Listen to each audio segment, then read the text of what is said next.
Hi guys, I am Shallow Gonzalez and welcome to my world. So today is the day si best friend magbabiyahe na patungo sa Jordan. Mag-aalmusal lang ako tapos maliligo. Siya din maliligo and gogora na kami at 9. Alas 8 lang. Kaya may time pa ako mag breakfast kasi nga iinom ako ng gamot para dito sa aking stiff neck. Andito pa rin kasi siya. So, ito ay tortang repolyo. Nung niluto ko pa nung isang beses. So, okay na pala yung microwave na gamit na namin ulit. Pinainit ko lang to sa microwave. Tasty with all-purpose sauce. Yung parang Mang Tomas. Ito naman mother's best. Itong tortang repolyo ko, sinahugan ko to ng hipon. Sarap. And hot choco. So, tapos na ang aking breakfast. Hindi ko to mauubos kasi medyo marami pa to. Tapos na ang breakfast, maliligo na ako. Kasi kailangan ako mauna kay best friend. Kasi pag naligo siya mauna, hintayin niya ako ng matagal. Kasi marami akong nilalagay sa aking katawan na anik-anik. Kaya, kailangan mauna akong maligo. So, maliligo muna ako, kaya diyan lang muna kayo.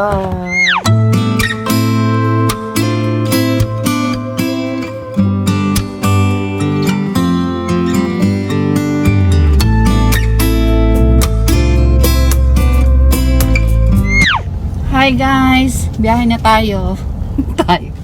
Biyahe na tayo patungong airport. Kasi uwi na si best friend ng Jordan! So magsasasakyan tayo patungong Al Furjan Station. Doon niya ipapark yung sasakyan sa kabilang street. Tapos magme-metro na lang kami, magte-train na lang kami patungong airport. Kasi Terminal 1 siya. Terminal 1 and 3 merong metro.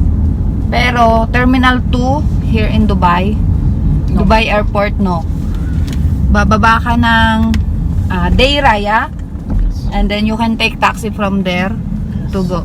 Usually yun yung ginagawa namin kapag nakapagpa-book siya sa Terminal 2. Nababa kami ng Deira Station and then Terminal 2 for this one.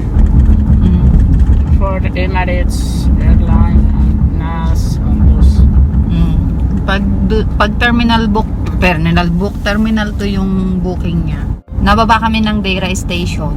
Tapos doon na siya magta-taxi patungong airport, Dubai Airport Terminal 2. But now, here, there in the parking. I cannot put here.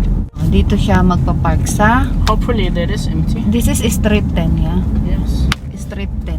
Kasi kami, Street 11. Hopefully there's parking. Hopefully. I feel all people, they put their car and probably... So, ayan yung metro. Yan. But here you cannot see the car, yeah? Anyhow, it's only one. Ang init. Hindi ako mag-shade sa labas. Ako sa metro. Dito lang sa sasakyan ako Or let me see nag-shade. if there is that side. Here na, and then... It's okay, wait. No, don't worry. Ano ba yan? What if there's no parking there? Come back. Ganyan yan si best friend. Isasagad niya yung huling-huling parking na makikita niya hanggang sa wala siyang makitang parking.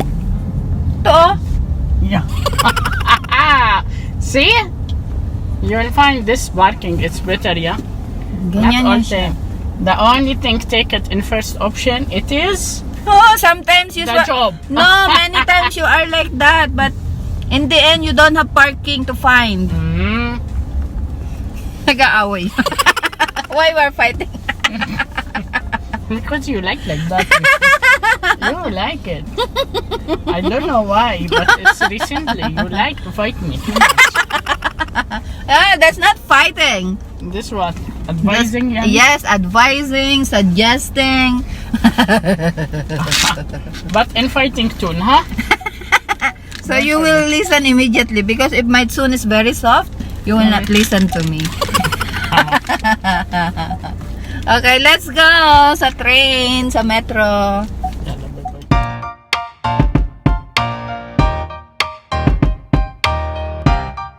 So bibili muna tayo ng ticket para kay best friend. And we're here na sa Terminal 1 station. So bababa kami patungo sa airport. Best friends there. We will be inside the airport direct, yeah? Punta tayo sa departures. Let's go!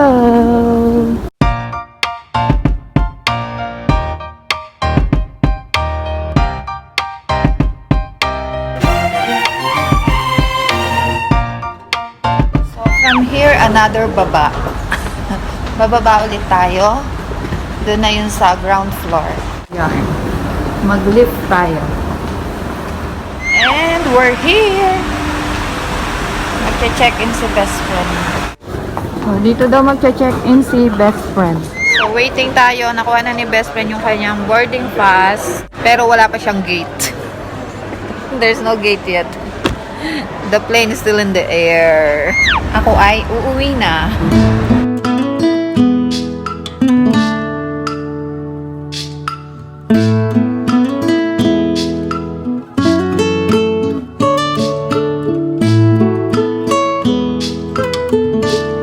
So, 4 minutes pa yung next train. Punta tayo sa ladies cabin.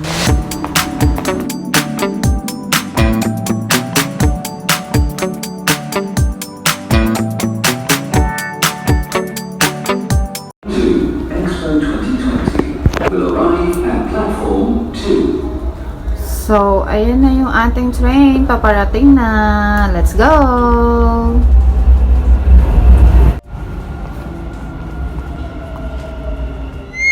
And I'm in home! Nakauwi na ako sa wakas. Oh my God. Sobrang gutom ko. Magpapainit muna ako ng pagkain, guys. Kasi kumakalam na yung aking sikmura. Si best friend, lumipad na daw yung kanyang airplane. Lowbat tayo. Ako din, lowbat na. So, naglipad na yung kanyang airplane. Magte-text yun maya-maya after 3 hours. Kasi 3 oras ang biyahe patungong Jordan. But ako, magpapainit muna ako ng food. Kaya, dyan lang muna kayo. Hi guys, kamusta kayo? Nakatulog ako, gabi na. Nang magising ako, anong petsa na? Oh, alas 8 na, pasado, mag-aalas 9. So, si best friend, nandun na sa bahay nila. So, may kaunting gathering. Pagdating niya, mga relatives nila, naghihintay sa kanya para magsalo-salo sila doon. But anyway, ang gagawin ko ngayon, ako ay magdidilig ng aking mga halaman kasi ilang, 2 linggo na silang hindi nakakainom. So, ang aking mga snake plants ay uhaw na. Pati itong potos may naninilaw na kasi dry na siya. Nagda-dry na yung kanyang lupa. So, dilig tayo ng halaman. Painumin natin ang ating mga ito hanggang dito ko may dinidiligan para ma-refresh. Yan, ganyan. Kasi yung parang, yung, basta pag nabasa to, mare-refresh yung ugat ng ating photos. Kasi may mga naninilaw, natatakot ako baka mamatay. Yan, may madilaw dito, may madilaw dito, may madilaw doon. So, itong ating snake plants ay water din ang kailangan kasi nga, tuyot na. Pero alam nyo ba, kahit hindi ko nadidiligan tong aking snake plants, meron na naman akong apo dito. Ayan, mamaya papakita ko sa inyo yung apo ko. Kapag kasi sumisibol yung mga halaman, ang tawag ko ay apo. Kasi ang aking mga halaman ay aking mga babies. Dilig-dilig tayo. Marami akong oras ngayon kasi nga may 1 week tayong bakasyon. Tapos wala pa si best friend, so anytime pwede akong matulog. Kasi kapag ako'y nagpupuyat, hindi ako pinapayagan ni best friend magpuyat. Lalo na kapag may pasok. So, kailangan mga 10 o'clock nakahiga na sa kama para may power sa trabaho. So, refill ko lang ito kasi maliit lang yung aking lalagyanan. O, di ba ang purita ng ng pandilig natin? Boy, maganda tong pandilig kasi binutasan ko yarn. May butas-butas yung takip niya. So, refill ko lang ito, ha? And I'm back! Kailangan na natin magpalit ng cortina, pero bibili pa kami ng cortina kasi sa summer na. Actually, ang summer ay June. So, tapos na yung winter, kaya kailangan ko magpalit na ng curtain. Hindi ako madalas magpalit ng curtain. Kasi hindi naman masyadong dumudumi yung aming, kurtina. Kasi naka-aircon naman dito. So, hindi siya gaanong alikabukin. Tapos, hindi namin binubuksan madalas ang aming bintana. Kaya, kulong itong bahay. Tapos, sunod ko itong aking yung aking mga Prenopogate. Tama ba yung pronunciation ko? Propagation. So, ito yarn. Yarn. Mga snake plants din to. Tingnan nyo. Oh. Inano ko lang yan sa tubig. Oh, meron ng mga tubo. Yarn. Oh, nakikita nyo ba? Oh, di ba? So, pinutulan ko yung kasi lumago siya ng lumago yung mga babies ko dito. So, pinutulan ko, binawasan ko, ang ginawa ko ay Prenopogate ko. Ay, ito, laki na oh. Tingnan nyo, oh, meron pa sa likod. Tadaan! Oh, pinaugat ko siya yan, dyan siya. Magandang, pag magpa-propagate kayo, ang pagkakat ng dulo ay paganto. Yan, oh. Pa-triangle. Yan. Ay, parang natanggal yung Wait lang. Parang umuga. Ay, parang naputol. Ay, naputol siya, guys. Kailangan ko na itanim to. Kasi naputol. Mamaya lilipat ko dun sa Ano ba yan? Mamaya lilipat ko dun sa paso. Kasi umuga, oh. Oh. Ayan, no. Mamamatay yan. Sayang. Wait lang. Kapit lang, baby. So, yun nga. Kailangan ganito yung pagkakat nyo. Yarn, oh. Pa-triangle. Kita nyo ba? Yarn. Yarn, oh, yarn. So, itatanim ko na to kasi medyo malaki na yung mga, niya, tubo niya. Yarn, oh. Diba? Baka bukas. Pero itong isa, ililipat ko na kasi baka mamatay. Lumubog na. Lalagyan ko pa naman ng maraming tubo. Itutubo ko na to. Itutubo. So, itatanim ko na tong isa. Kasi baka mamatay siya. So, dito ko ilalagay yung Prenopogate natin. Kasi, nilagyan ko to ng bulaklak dati. Kaso, namatay. Ayan o, yung mga nakatanim dyan. Namatay siya. So, ito ay tatanggalan ko ng bulaklak. Kailangan ko ng basurahan. Wait, ito. Dito ko na lang lalagay. Kasi mamaya magtatapon din tayo ng basura. Sama ko kayo dun sa basurahan nitong building. Hanggang basurahan, sinasama ko kayo. Ano ba yan? Tanggalin natin yung tinanim kong halaman dito. Tanggalin natin pati ugat. Hindi na ako mag-gloves kasi hindi ko makita yung gloves ko. Pero meron akong pangbungkal. Ito. Yan. Siyempre, pink. Ay, speaking of pink, ito, sinuot ko na yung aking pajama. Ganda na. Babasain ko muna yung lupa para magandang itanim yung yung snake. Itutubo ko na sila lahat. Itatanim ko na silang lahat. Kasi baka mamatay, natatakot ako. Babasain natin ang lupa. Tapos, itatanim na natin to isa-isa. Yan. And then, ito. And, ito. Yan. Laki. Mababaw lang para, kita yung maliit. 4 to eh. So, sa isang pot, pagsasama-samahin ko na lang sila. Sana hindi mamatay. Kawawa naman. Sorry nasaktan kita. Madali lang namang buhayin ang snake plant. So, last one, yung pinakamalaki. And then, pakita ko sa inyo. So, ayan na, ating bagong babies. Tada! So, ito, ikikip ko lang to dito sa likod. Para sa susunod na mga halaman na pwede pa natin i-propagate. Wash lang ako ng hand kasi ililipat ko din yung ibang snake plant. Kasi hindi naaarawan to nasa silong. Yung ito, tingnan nyo.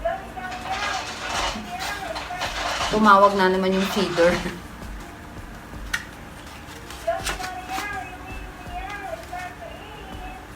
So, ito yung mga ililipat ko na pot. Kasi hindi sila lumalaki. Baka dito sakali, ililipat ko sa isang mahabang paso. Baka sakali lumaki sila dito. Nagiging bonsai sila. Tingnan nyo, payatot. Wait lang, maghugas lang ako ng kamay. At saka iinom ako ng water. Ang init! So, sunod natin yung mga maliliit.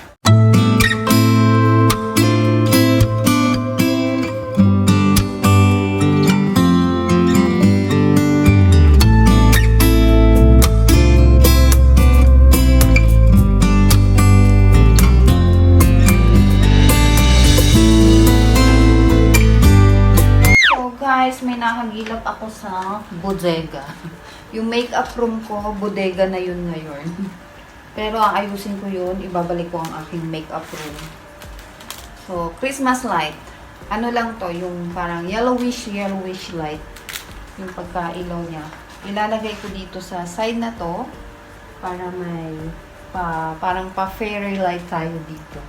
So, igagapang ko dito hanggang doon sa photos. Like that. So, let's try. Let's see. Pakita ko sa inyo mamaya kung ano ang magiging kalabasan.